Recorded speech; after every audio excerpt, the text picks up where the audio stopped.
बहुत खुशी बहुत है, परमात्मा मिल गया इस समय। हाँ दोनों फसल देखिए जी, रत्ताखेड़ा 30 चैनल जो चला है, जो आप इस समय पानी आ रहा है, पूरा पानी आ रहा है, इससे किसानों को इतना फायदा हुआ है और जैसे फसल लहरा रही है वैसे इनके चेहरे पे खुशी लहरा रही है।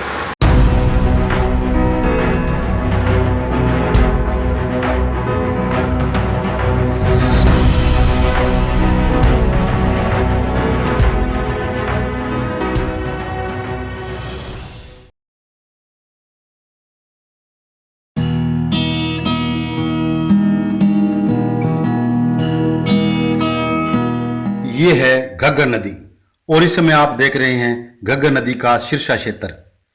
किसी समय लोग घग्गर नदी से डरते थे कि किस समय घग्गर नदी में बाढ़ आ जाए और उनके घर व फसलें तबाह हो जाए।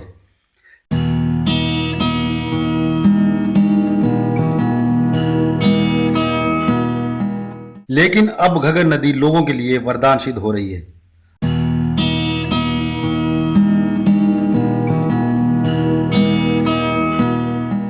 अब लोगों को घग्गर नदी में पानी आने का इंतजार रहता है। इसका कारण हमारी सरकार की प्रगति की नीतियां और सिंचाई विभाग के इंजीनियरों की बुद्धिमत्ता व परिश्रम है।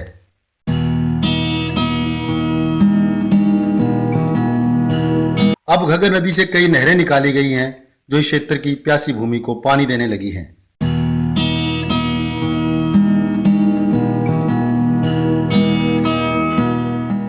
घग्गर नदी से ही निकाला गया है अब रत्ताखेड़ा खरीफ चैनल, जो लगभग इस क्षेत्र की 17 गांवों की भूमि को पानी देने लगा है।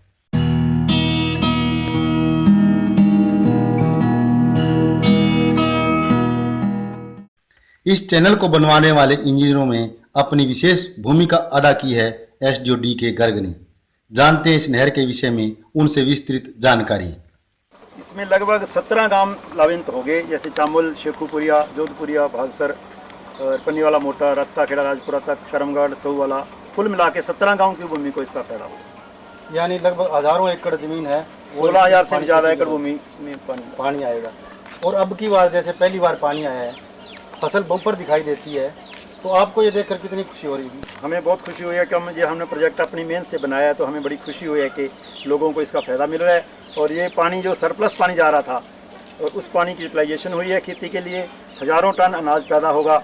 और मुझे लगता है भी 1 साल के अंदर ही नहर अपना खर्चा पूरा कर देगी। जितना खर्चा इस पर हुआ है, 1 साल के अंदर ही अनाज पैदा होगा और इससे सरकारी खजाने को 1 साल में इसकी कॉस्ट पूरी होगी। इस नहर पे जो मुख्यतः खर्चा हुआ है वो है 99.40 करोड़ की ये स्कीम थी, जिसके अंदर 226 एकड़ के लगभग भूमि अधिग्रहण की गई है। भूमि अधिग्रहण करके ये प्रोजेक्ट बनाया गया है। किसानों को इसका वाजिब मुआवजा देकर, किसानों की मांग के अनुसार अच्छा मुआवजा देकर ये नहर खोदी गई है। और इसकी लंबाई है 1,16,000 फीट जीरो से लेके मेन ब्रांच, और 29,200 इसमें ब्रांच निकाली गई है। गर्ग साहब, इस चैनल को बनाने के लिए हमारे बहुत से इंजीनियरों ने इसके अंदर सहयोग किया है, तो क्या आप उनके नाम बताने चाहेंगे कि आपके सहयोगी कौन कौन रहे हैं? मुख्यतः इस नहर को जब इसकी प्लानिंग बनी ना, इसमें सबसे पहले हमारे ए के गुप्ता जी थे, वो चीफ इंजीनियर थे, बाद में वो EIC भी बनी, उनकी मुख्य भूमिका रही इसमें। उसके हमारे जो सुपरिटेंडिंग इंजीनियर थे वो मिस्टर KR सिहाग और श्री RK गुदारा, और जो एग्जीक्यूटिव इंजीनियर थे उसमें ये 2 डिवीज़नों में बंटा हुआ था काम। उसमें इधर से श्री टेकचंद जी और श्री RK फुली एक्शन, और उधर रोडी डिवीज़न में श्री BK जग्गा जो बाद में सुपरिटेंडिंग इंजीनियर रिटायर हुए, और अब श्री KS नरवाला। और सब डिविजनल ऑफिसर में तो सिरसा डिवीज़न में तो मैं था। रोडी डिवीज़न में श्री अश्विनी भाटिया जी और श्री लखविंदर सिंह SDO मौके पर जब हैं। और जूनियर इंजीनियर में इधर श्री मान सिंह जी और श्री विकास कुमार जी, और उधर से श्री रमेश कुमार जी और श्री धर्मपाल जी। कुमार ड्राइवर भी हमारे साथ दिन रात रहे, क्योंकि हमने 4 साल ये काम किया अनथक मेहनत से, दिन और रात। सब डिवीजन ही मानेंगे आप? सब डिवीजन का पंजवाने में, और ये सिद्धू बेलदार है, इन्होंने पूरा योगदान दिया। इसमें जो मुख्य भूमिका कंट्रैक्टर हमारे हरिंदर सिंह कंट्रैक्टर थे, उन्होंने अपनी किसी भी चीज़ की परवाह ना करते हुए इस काम के अंजाम देने में उसका भी अहम योगदान रहा है। हम किसी का नाम बुला नहीं सकते, जिन्होंने अपना दिन रात खून पसीना एक करके और अपना कंधे से कंधा लगा के मेहनत करी, तभी कोई प्रोजेक्ट सिर चढ़ता है। इसमें सभी का मिक्स योगदान होता है। ये एक टीम वर्क होता है, टीम में कोई लीडर होता है, कोई फॉलोअर होता है, तो सबके योगदान से ये प्रोजेक्ट बनते हैं। सबका खून पसीना इसमें बराबर महत्व रखता है, चाहे वो छोटा हो चाहे बड़ा। इस चैनल की लंबाई 1,16,000 फुट है, जो लगभग 36 किलोमीटर के बराबर है।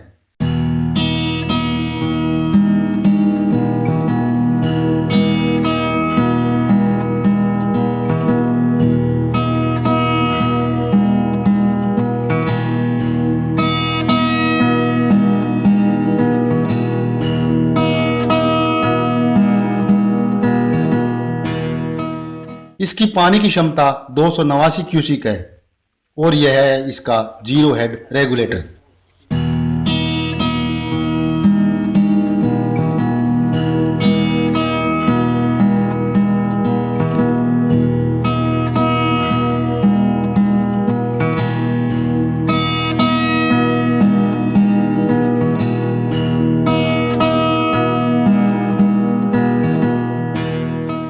ये है इसका दूसरा कंट्रोल रेगुलेटर।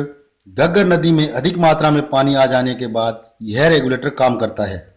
जानते हैं इस विषय में एसडीओ डी के गर्ग से कुछ जानकारी। फ्लड के दिनों में पानी, घग्गर का पानी मुख्य धारा से बाहर आ जाता है और ये जो सरकारी बांध है इसको टच करता है। ऐसी स्थिति में वो जो मेन गेट है वो हमारा काम करना बंद कर देगा, क्योंकि घग्गर का पानी इतना उस पर फिर उसका कंट्रोल खत्म होकर पानी इधर से निकलेगा।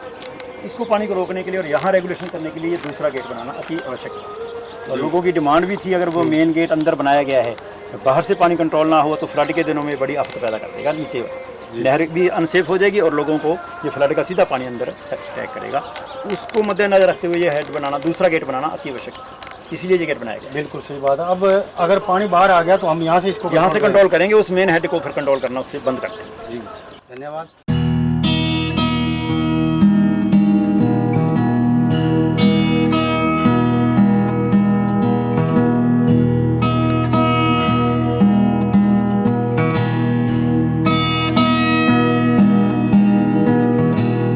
जीरो से लेकर 20,000 फुट की दूरी पर यहाँ पर बनाया गया है एक क्रॉस रेगुलेटर। यहाँ से एक और नहर निकाली गई है जो गांव शेखुपुरिया से सौवाला तक जाती है। इसकी लंबाई 29,000 फुट है वह इसकी पानी की क्षमता 80 क्यूसिक है। हमारे साथ कुछ स्थानीय जमींदार हैं जो इस नहर के पानी को खेती के लिए उपयोग कर रहे हैं। जानते हैं उनसे कुछ उनके विचार। ये जो नहर निकाली गई है, इस नहर के निकालते समय यहाँ कुछ जमींदारों का भी सहयोग रहा है। हमारे साथ एक ऐसे जमींदार हैं जिन्होंने इस नहर निकालने में हमारे स्टाफ की सदस्यों का, इंजीनियरों का पूरा सहयोग दिया है। हमारे साथ है आज शेखपुरिया गांव से एक जमींदार पृथ्वी जी ढूकिया, जिन्होंने अपनी आंखों से ये सारी नहर निकालते हुए देखी है और इनका खेत भी इसी नहर के ऊपर है। आइए इनसे पूछते हैं कि इनको इस नहर का कितना फ़ायदा हुआ है। ढूकिया जी, आप इसके विषय में कुछ विस्तृत जानकारी हमारे दर्शकों को देना चाहेंगे। हाँ जी, हमारे गर्ग नहर निकाली है, बहुत बढ़िया काम करे और मेरी देख रेख में सारी नहर निकली है। मेरा खेत है नहर के ऊपर है, तो इस पानी बरसाती पानी से बहुत फ़ायदा हुआ है। हमारे सारी ज़मीन धान लगने लग गई, कणक गेहूँ अच्छी होगी। और गर्ग साहब ने बहुत बढ़िया काम करे। 2-2 किले ज़मीन वालों की भी अच्छे रिश्ते हो गए, अच्छी गाड़ियाँ हैं, खूब पैसे भी सरकार ने हमने दिए हैं। तो पूरा पानी लगे, बरसात नहीं हुई, पानी ब्लडी चलता रहे।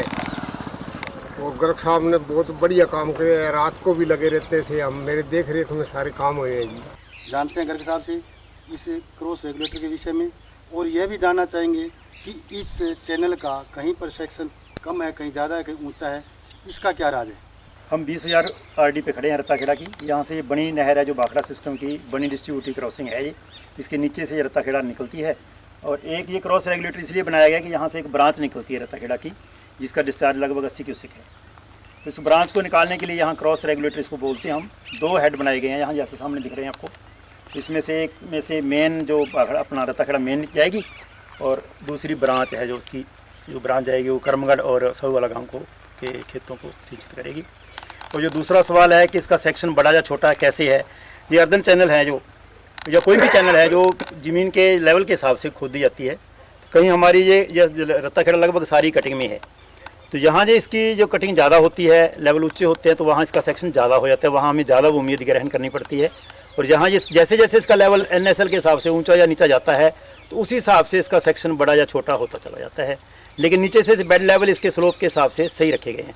ऊपर देखने में कई बार लगता है यहाँ से बड़ी होगी, आगे छोटी होगी, कहीं ये बीड़ी होगी, कहीं चौड़ी होगी, उसका सेक्शन बदलता रहता है। वो NSL के हिसाब से हम इसको डिज़ाइन करते हैं और इसका एक स्लोप प्रॉपर होता है, बेड का बेड विड्थ प्रॉपर होती है, FSD प्रॉपर होती है जिसके अंदर पानी चलता है। ऊपर का सेक्शन मिट्टी रिटेन करने के लिए हम इसको बर्म बोलते हैं, बर्म बनाए जाते हैं। उसके ऊपर एक्स्ट्रा मिट्टी तो इसकी बाहर गई है सारी, 1 किलोमीटर लीड में बाहर डिस्पोज हुई है। और बर्म के ऊपर जो एक्स्ट्रा बंद बनाए गए हैं ताकि खेतों का पानी इसके अंदर ना आए, वो बर्म है हमारे, मतलब वो बैंक है हमारे पास। इस नहर में पानी के आने के बाद यहाँ के किसान अपनी बंजर भूमि को समतल कर रहे हैं ताकि इस नहर द्वारा सिंचाई कर इस भूमि से अधिक उपज ली जा सके।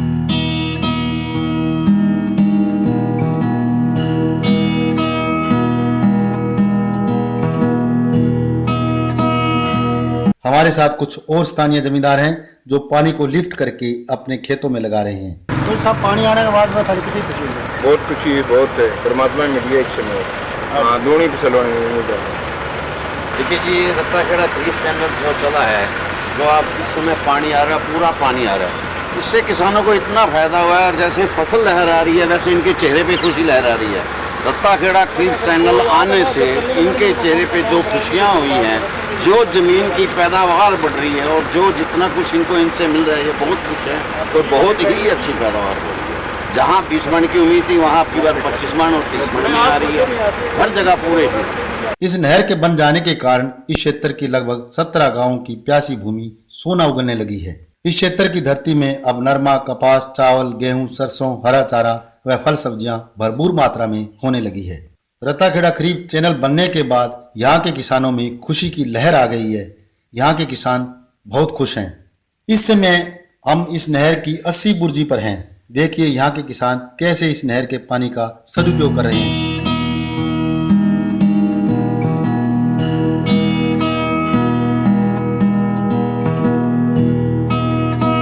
पानी बहुत ही बढ़िया है, हमारा मोज हो रही है पैर। अब तक 2 बार ही लगा दिया, बहुत ही सुनो नरमा हमारा न्याल कर दिया। इतना दिन तो मैं सोचता हुआ कोई ये हफ्ता मायो नहीं तो न्याल हो गया जी। यह गुंकावाली गांव की जमीन है। यह इलाका बेहद खुशक था। यहाँ की खेती मुख्यतः वर्षा पर निर्भर थी, लेकिन रत्ताखेड़ा खरीफ चैनल निकलने के बाद इस क्षेत्र की भूमि को अब घग्गर का उपजाऊ पानी मिलने लग गया है। इस नहर के बनने से सिरसा जिले के लगभग 17 गांव लाभान्वित हुए हैं। इस नहर की कुल लंबाई 1,16,000 फुट है। इस नहर की क्षमता 289 क्यूसिक है। अपने सहयोगी सुनील कुमार व जगत परदेसी के साथ मैं मदन लाल नौखवाल, सिंचाई एवं जल संसाधन विभाग, भाखड़ा सर्कल, सिरसा।